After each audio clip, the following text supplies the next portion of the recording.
ಬಬಲಾದಿ ಚಿಕ್ಕಪ್ಪ ಅವ್ರು ಬರೆದಿದ್ದಂಥ ಎಷ್ಟೋ ವಿಷಯಗಳನ್ನ ನಿಮ್ಮ ಜೊತೆ ಡಿಸ್ಕಸ್ ಮಾಡಿದ್ದೀನಿ. ನಾ ಕೆಲವಷ್ಟು ವಿಷಯಗಳನ್ನ ಮಾತ್ರ ಡಿಸ್ಕಸ್ ಮಾಡ್ತಾ ಹೋಗ್ತೀನಿ. ಏನಕ್ಕೆ ಅಂದರೆ ಇದರಲ್ಲಿ ಎಷ್ಟೋ ಜನಕ್ಕೆ ಗೊತ್ತಾಗ್ತಾ ಇದೆ ಮುಂದೆ ಏನಾಗ್ಬೋದು ಅನ್ನೋದು. ಎಕ್ಸಾಕ್ಟಾಗಿ ಇದೇ ಡೇಟ್ಗೆ ಆಗುತ್ತೆ ಅಂತ ಹೇಳ್ತಾ ಇಲ್ಲ, ವೇರಿಯೇಷನ್ ಅನ್ನೋದು ಹಾಗೇ ಆಗುತ್ತೆ ಅಂತಲೇ ನಾನು ತುಂಬ ಸಲ ಹೇಳ್ತಾ ಇರೋದು. ಒಂದೇ ಸಲ ಏನೂ ಕೂಡ ಆಗೋದಿಲ್ಲ, ಸಣ್ಣ ಸಣ್ಣದಾಗಿ ಆಗ್ತಾ ಆಗ್ತಾ ದೊಡ್ಡ ಮಟ್ಟಕ್ಕೆ ಹೋಗಿ ಕೊನೆಗೆ ಎಂಡ್ ಅನ್ನೋದಾಗುತ್ತೆ. ಅದಾದ್ಮೇಲೆ ನಾರ್ಮಲ್ ಮತ್ತೆ ಶುರು ಅನ್ನೋದು ಶುರು ಆಗುತ್ತೆ. ಈಗ ನಮಗೆ ಗೊತ್ತಿರೋ ಹಾಗೆ ಶುರು ಅನ್ನೋದು ಆಗೋಗಿದೆ, ಇನ್ನ ರೈಸ್ ಆಗ್ತಾ ಹೋಗುತ್ತೆ. ಪೀಕ್ ಟೈಮ್ ಆದ್ಮೇಲೆ ಕೊನೆಗೆ ಎಂಡಿಂಗ್ ಅನ್ನೋದು ಬಂದೇ ಬರುತ್ತೆ. 2048 ಇದೆಲ್ಲ ಹಾಗೆ ಆಗುತ್ತೆ ಅನ್ನೋದು ಎಲ್ಲರಿಗೂ ಗೊತ್ತಿರೋ ವಿಷಯ. ನಾವು ಇದನ್ನ ತಿಳ್ಕೊಂಡಿರೋವಂಥದ್ದು. ಇನ್ನ ಇದ್ರ ಬಗ್ಗೆ ಜಾಸ್ತಿ ನಿಮ್ಗೆ ಹೇಳೋದಕ್ಕೆ ಹೋಗೋದಿಲ್ಲ, ಯಾಕೆಂದ್ರೆ ನೀವು ಎಲ್ಲಾರ ಪ್ರೋಗ್ರಾಮು ನೋಡಿ ತಿಳ್ಕೊಂಡಿರ್ತೀರ. ನಮಗ್ ಗೊತ್ತಿರೋ ಮಟ್ಟಿಗೆ, ನಾವು ತಿಳ್ಕೊಳ್ತಾ ಇರೋ ಮಟ್ಟಿಗೆ ಮಾತ್ರ ನಿಮಗೆ ತಿಳಿಸೋ ಪ್ರಯತ್ನ ಮಾಡ್ತಾ ಇರ್ತೀನಿ.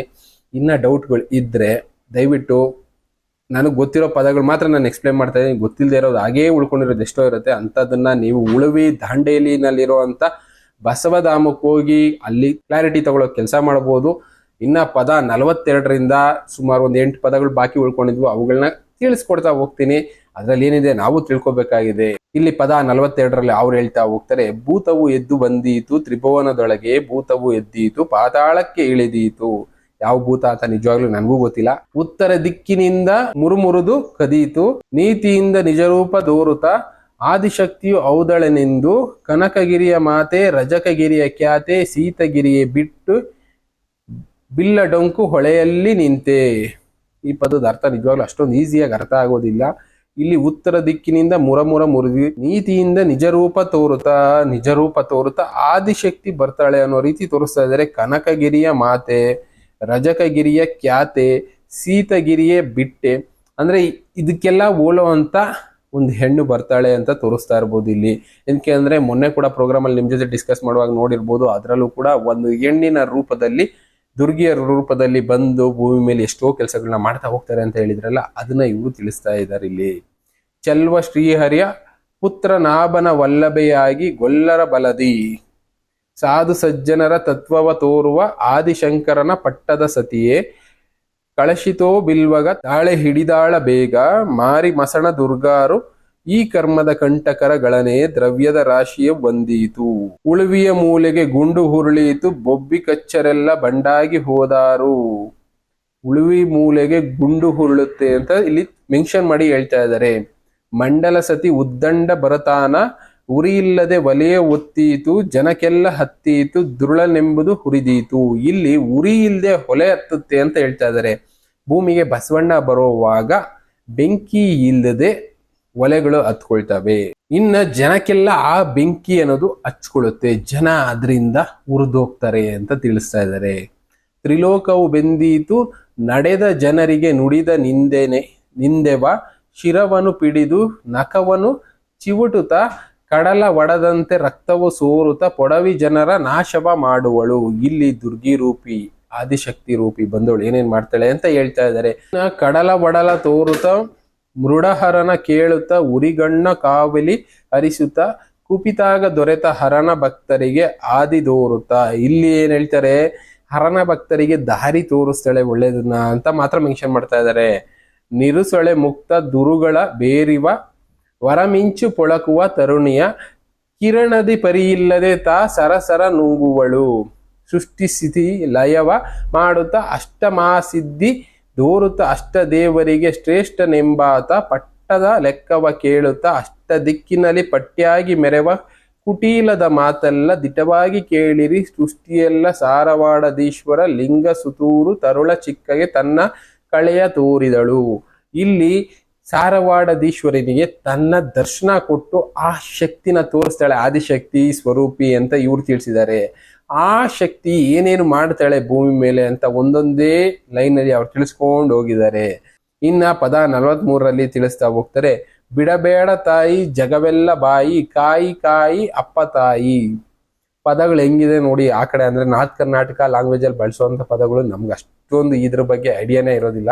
ಪೊಡವಿಯೊಳಗೆ ನಿನ್ನ ಮೊಮ್ಮಗ ಚಿಕ್ಕಯ್ಯ, ಹಾಕಿದ ಮುಂಡಿಗಿ ಬಲ್ಲವರನ ಕಾಯಿ, ಭೂಮಂಡಲ ಹಾಳಾಗು ಮಾತು, ಹರಿಸುರ ಬ್ರಹ್ಮನು ನುಂಗಿದರಾತು, ಕರ್ಮಕ್ಕೆ ಬಂದೀತಗಾತು, ಪಿಶಾಚಿ ಧರ್ಮವ ಕಾಯ್ದರೇನಾತು. ಇಲ್ಲಿ ಪಿಶಾಚಿ ಧರ್ಮನ ಕಾಯುತ್ತೆ, ಕರ್ಮಕ್ಕೆ ಘಾತು ಅನ್ನೋದು ಬಂದಿದೆ. ಹರಿಸುರ ಬ್ರಹ್ಮನ ನುಂಗಿದರಾತು, ಪದಗಳಿಗೆ ಎಷ್ಟು ಮೀನಿಂಗ್ ಇದೆ ಅನ್ನೋದನ್ನ ನೀವು ತಿಳ್ಕೊಳ್ತಾ ಹೋಗ್ಬೇಕು. ಧರ್ಮಗುರು ಮುಂದ ವಸ್ತಿಗೆ ಇರಲಿಕ್ಕೆ ಬರುತ್ತಾನ, ಸಿದ್ದರಾಮೇಶ್ವರನ ಸತಿ ಕೇಳುವನ ಮಾತು. ಮುಂದೆ ಧರ್ಮಗುರು ಯಾವ ರೀತಿ ಇರ್ತಾನೆ ಅಂತ ತಿಳಿಸ್ತಾ ಹೋಗಿದ್ದಾರೆ. 18 ಯುಗದೊಳಗಿದ್ದ ಒಂಟಿ ಮಾರಿದರು ಮ್ಯಾರನು ತಂದಿ, 8 ದಿಕ್ಕಿನೊಳಿ ಬೆಳೆದ ಕಂಟಕ ಮನುಜರ ಕೊಲ್ಲುತ್ತಾ ಬಂದಿ, ಬಂಟರು ಕೆಟ್ಟಾರು ಪ್ಯಾಟಿ ಕೋಟಿ ಹಾಳು ಮಾಡಿದಿ, 6 ಭೂತಿ ಅರ್ಧಾಂಗಿ 6 ಭೂತಿ ನೀನು, ಮರ್ತ್ಯದ ಲೆಕ್ಕ ಕೇಳಲಿ ಬಂದೆ, ಮರುಳ ಸಿದ್ಧನ ಸತಿ ನೀನು, ಸೀತಂಗನೆಯ ಸ್ಥಳದಲ್ಲಿ ಇದ್ದೆ. ಮೊನ್ನೆ ಕೂಡ ಸೀತಗಿರಿ ಬಗ್ಗೆ ಒಂದು ಡಿಸ್ಕಷನ್ ನಡೀತು ಅನ್ಕೊಳ್ತೀನಿ. ಸೀತಗಿರಿ ಅಂದ್ರೆ ಏನೋ ಒಂದು ಪ್ಲೇಸ್ ಬಗ್ಗೆ ಡೀಟೇಲ್ನ ಒಬ್ರು ಕಮೆಂಟ್ಸ್ ಅಲ್ಲಿ ಕೂಡ ಹಾಕಿದ್ರು. ಆ ತರ ಸೀತಾಂಗನೆಯ ಸ್ಥಳದಲ್ಲಿ ಇದ್ದಂತ ಆದಿಶಕ್ತಿ ಸ್ವರೂಪಿ ಅವಳು ಬರ್ತಾಳೆ ಮುಂದಿನ ದಿನಗಳಲ್ಲಿ ಅಂತಲೂ ತಿಳಿಸ್ತಾ ಇದ್ದಾರೆ. ಪದ 43ರಲ್ಲಿ. ಪದ 44ರಲ್ಲಿ ತಿಳಿಸ್ತಾ ಹೋಗ್ತಾರೆ. ಬುಬ್ಬಿ ಆಟವು ಜಗಕ್ಕೂ ಬಂತಣ್ಣ, ಕೊಬ್ಬಿದ ಜನರ ಗಬ್ಬಸದಲ್ಲಿ ಗಾಬರಾತಣ್ಣ, ಗಬ್ಬದ ಕುರಿಯಂತೆ ದೇವಿ ಡಬ್ಬಿ ಜನರಿಗೆ ಒಬ್ಬಳಲ್ಲಿ ಇಬ್ಬರು ಬರುವ ಕಾಲಕ ಗುದ್ದಿ ಮಾಡ್ಯಾಳು ದರೆಯ ಸಣ್ಣ ಅಂತ ತಿಳಿಸ್ತಾರೆ. ಇಲ್ಲಿ ಜನರಿಗೆ ಕೊಬ್ಬೆ ಇಡುವಂತ ಕಾಲ ಬರ್ತಾ ಇದೆ. ಕೊಬ್ಬಿದ ಆಟದ ಜನರು ಕಾಲ ಮುಗಿತಾ ಬಂತು. ಮುಂದಿನ ದಿನಗಳಲ್ಲಿ ದೇವಿ ಜನರಿಗೆ ದೇವಿ ಅಂದ್ರೆ ದೇವಿ ಸ್ವರೂಪಿಯಾಗಿ ಬರುವಂತ ಹೆಣ್ಣು ಜನರನ್ನ ಯಾವ ರೀತಿ ಕೊಲ್ತಾ ಹೋಗ್ತಾಳೆ. ದೇವಿ ಸ್ವರೂಪಿ ಅಂದ್ರೆ ನಾವು ಮನುಷ್ಯ ರೂಪದಲ್ಲೇ ಬರ್ತಾರೆ ಅನ್ಕೋಬಹುದು, ಇಲ್ಲ ಪ್ರಕೃತಿ ರೂಪದಲ್ಲಿ ಬರ್ಬೋದು, ಇಲ್ಲ ಬೇರೆ ಯಾವುದೋ ಒಂದು ರೂಪದಲ್ಲಿ ಬರ್ಬೋದು. ಬಟ್ ಮನುಷ್ಯರನ್ನ ಕಾಡ್ತಾ ಹೋಗ್ತಾಳೆ ಅಂತಾನೆ ಇವರು ಬರ್ದಿದ್ದಾರೆ. ಉಣಳು ಉಡಲಾಕ ಸವಡು ಇಲ್ಲಣ್ಣ, ಪಂಡಿತ ಜನರೇ ಬಾಯಿಯೊಳಗೆ ಬಿತ್ತ ಎರಿಮಣ್ಣ, ಮಂಡಲಕ ಒಡೆಯನೋ ಹುಕುಂನಿಂದ ಮಂಡಲಕ್ಕೆ ಮಹಾದೇವಿ ಬಂದಾಳ, ಕೆಂಡದೊಳಗಿನ ಕಿಡಿಯಂತೆ ಲಂಡ ನೀಚರ ಉರಿವಳಣ್ಣ. ಇಲ್ಲಿ ಉಣ್ಣೋದಕ್ಕೆ ಉಡೋದಕ್ಕೆ ಬಟ್ಟೆ ಅನ್ನೋದು ಇರೋದಿಲ್ಲ.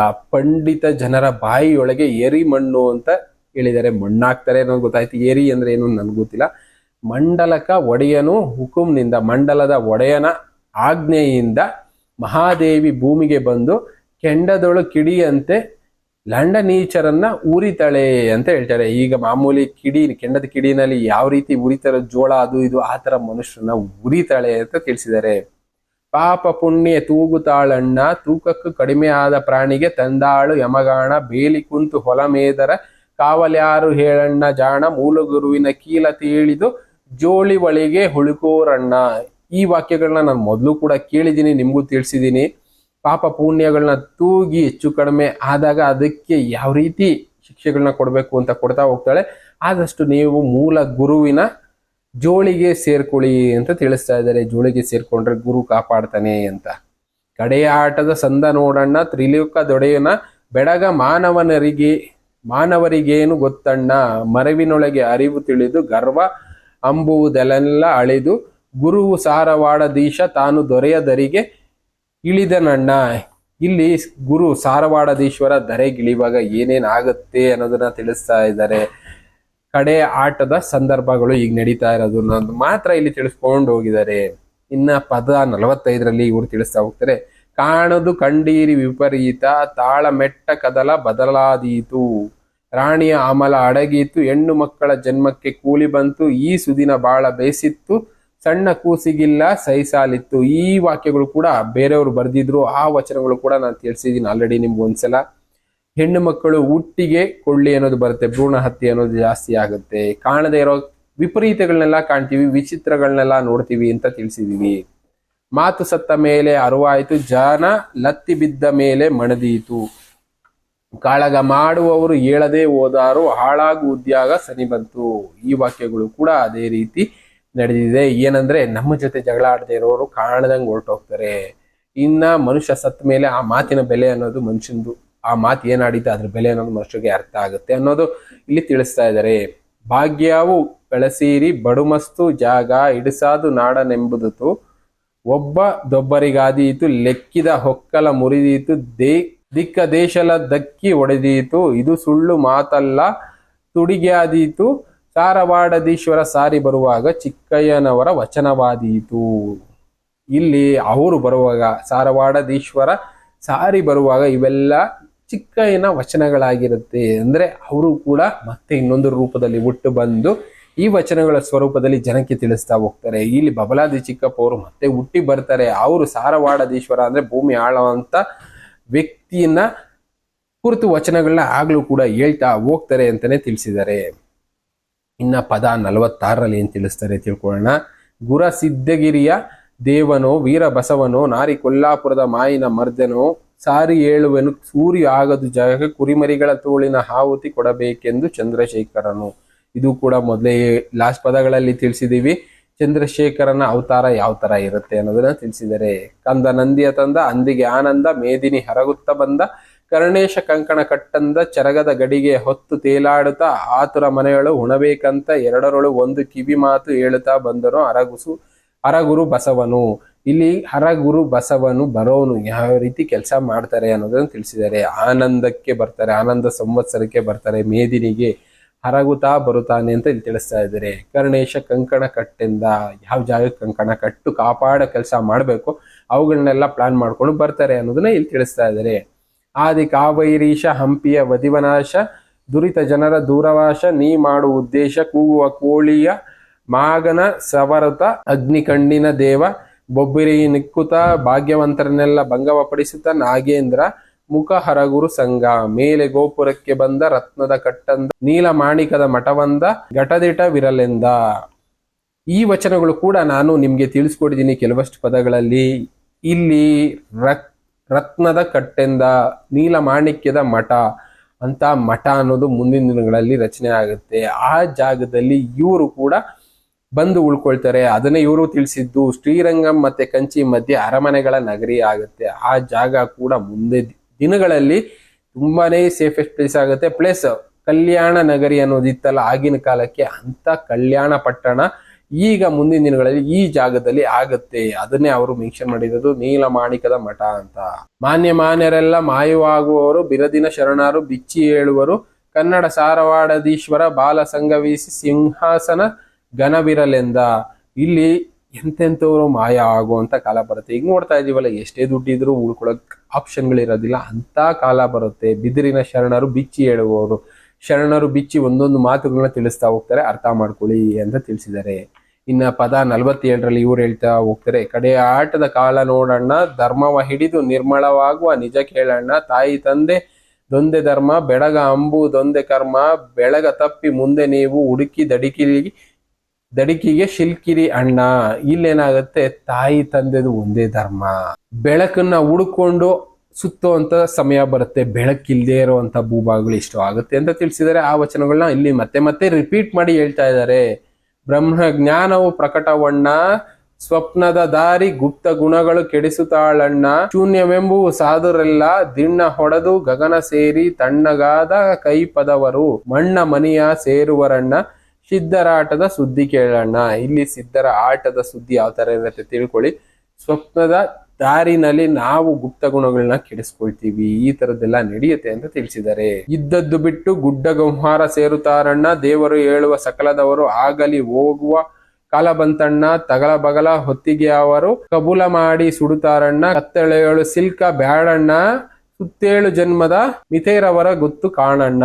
ಇಲ್ಲಿ ಕತ್ತಲೆ ರೂಮ್ ನಲ್ಲಿ ಯಾವ ರೀತಿ ಬದುಕ್ತಾ ಇದೀವಿ ಆ ತರ ಬದುಕೋದಕ್ಕೆ ಹೋಗ್ಬೇಡಿ, ಬೆಳಕಿನ ಕಡೆಗೆ ಹೋಗಿ ಅಂತ ತಿಳಿಸ್ತಾ ಇದ್ದಾರೆ. ನಾವು ಬೆಳಕಿನ ಕಡೆ ಅಂದ್ರೆ ಈ ಬೆಳಕಲ್ಲ, ಜೀವನದಲ್ಲಿ ಒಳ್ಳೆ ದಾರಿ ಅನ್ನೋದು ಹುಡ್ಕೊಂಡು ಹೋಗಿ. ದೀಪ ಯಾವ ಕಡೆ ಉರಿತಾ ಇರುತ್ತೆ ಅದು ಬೆಳಕಿನ ದಾರಿ, ಗುರುವನ್ನ ಫಾಲೋ ಮಾಡಿದ್ರೆ ಅಂತ ದಾರಿ ಸಿಗುತ್ತೆ ಅಂತ ಇವ್ರು ತಿಳಿಸ್ತಾ ಇದ್ದಾರೆ. ಸತ್ಯ ಮಾತಿದು ಸಟಿ ಇಲ್ಲ ನಿತ್ಯ ನಿರ್ಮಳ ನಾಣೆಯಣ್ಣ ಮುಂಡಿಗೆಯಲು ಗುಂಡು ಹೈತಣ್ಣ ಈ ಗುಂಡಿಯೊಳು ಗುರುವು ತನ ಅರವ ಹಿಡಿವರಣ್ಣ ಗಂಡ ಸತ್ತರಂಡಿ ಮುಂಡ್ಯಾರು ದಂಡಿ ಕಟ್ಟು ದಿನವ ಬಂತು ದಂಡೆ ಗುರು ಸಾರವಾಡದೀಶ ಪುಂಡರದೊಳಗೆ ಇಳಿದಾನಣ್ಣ. ಇನ್ನು ಪದ 48 ಇಲ್ಲಿ ಇದೇ ಪದ ಲಾಸ್ಟು. ಅದನ್ನ ಅವ್ರು ತಿಳಿಸ್ತಾ ಇರೋದೇನ್ ಹೇಳ್ತಾರೆ.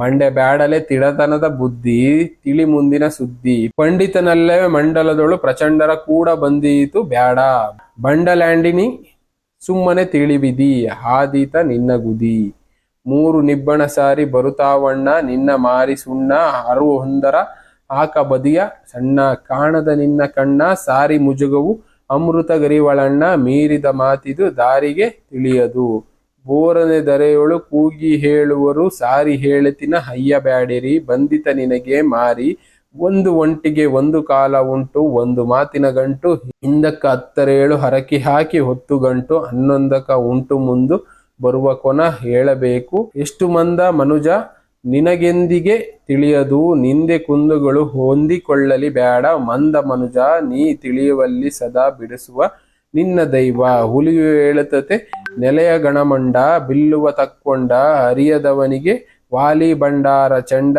ಸೆಲಿಗಾಣಿಲೋ ಮಂಡ ಬಲ್ಲಿದವನಿಗೆ ಮೆಲ್ಲನೆ ತಿಳಿಕೋರಿ, ನಿಲ್ಲದೆ ದರೆಯೊಳು ಅಲ್ಲಮ್ಮ ಬರುತ್ತಾನ ಕಲ್ಲಳಿ ಸಾರವಾಡದೀಶ್ವರನೇ ಬಲ್ಲ ಚಿಕ್ಕ ಹೇಳಿದನಲ್ಲ. ಇಲ್ಲಿ ಓವರಾಲ್ ಆಗಿ ಎಷ್ಟೊಂದು ನಾರ್ತ್ ಕರ್ನಾಟಕ ಅದು ಇದೆಲ್ಲ ಮಿಕ್ಸ್ ಮಾಡಿ ಹೇಳ್ಬಿಟ್ಟಿದ್ದಾರೆ. ತುಂಬಾನೇ ಕನ್ಫ್ಯೂಷನ್ ನಮ್ಗೆ ಆಗೋಗ್ಬಿಡುತ್ತೆ. ನಾವು ಇದನ್ನ ತಿಳ್ಕೊಬೇಕು ಅಂದ್ರೆ ನಾವು ನೆಕ್ಸ್ಟ್ ಟೈಮು ದಾಂಡೇಲಿನಲ್ಲಿ ಇರುವಂತ ಬಸವಧಾಮಕ್ಕೆ ಹೋದಾಗ ಮಾತ್ರ ಇವುಗಳನ್ನ ಓದಿ ಇದ್ರಲ್ಲಿರೋ ಅರ್ಥಗಳನ್ನ ನಿಮಗೆ ತಿಳಿಸ್ಕೊಡೋ ಪ್ರಯತ್ನ ಮಾಡ್ತೀನಿ. ಏಕೆಂದ್ರೆ ಅಷ್ಟೊಂದು ಕಷ್ಟವಾದ ಪದಗಳು ನನಗೆ ಅರ್ಥ ಆಗಿಲ್ಲ ನಿಜವಾಗ್ಲೂ. ನಾರ್ತ್ ಕರ್ನಾಟಕ ಕಡೆ ಇರೋರ್ಗೆ ಅರ್ಥ ಆಗಿರ್ಬೋದು, ಇನ್ನ ಜಾಸ್ತಿ ಇದ್ರ ಬಗ್ಗೆನೇ ಅಧ್ಯಯನ ಮಾಡಿರೋಂಥ ಗುರುಗಳಿಗೆ ಅರ್ಥ ಆಗ್ಬೋದು. ಅವುಗಳನ್ನ ತಿಳ್ಕೊಂಡು ನಿಮಗೆ ತಿಳಿಸ್ಕೊಡೋ ಪ್ರಯತ್ನ ಮಾಡ್ತೀನಿ ನಾನು ಕೂಡ. ಏಕೆಂದ್ರೆ ಇದರಲ್ಲಿರೋ ಪದಗಳ ಅರ್ಥ ಅಷ್ಟೊಂದು ನನಗೂ ಗೊತ್ತಿಲ್ಲ. ಅಂತ ಪದಗಳು ಇದರಲ್ಲಿರೋದ್ರಿಂದ ಸುಮ್ಮನೆ ಏನೇನೋ ಹೇಳೋದಕ್ಕೆ ನನಗೂ ಇಷ್ಟ ಇಲ್ಲ. ಅವುಗಳನ್ನ ತಿಳ್ಕೊಂಡು ನಿಮಗೆ ತಿಳಿಸ್ಕೊಡೋ ಅಂತ ಕೆಲಸ ಮಾಡ್ತೀನಿ. Thank you. ಮತ್ತೆ ಸಿಗ್ತೀನಿ. Good by.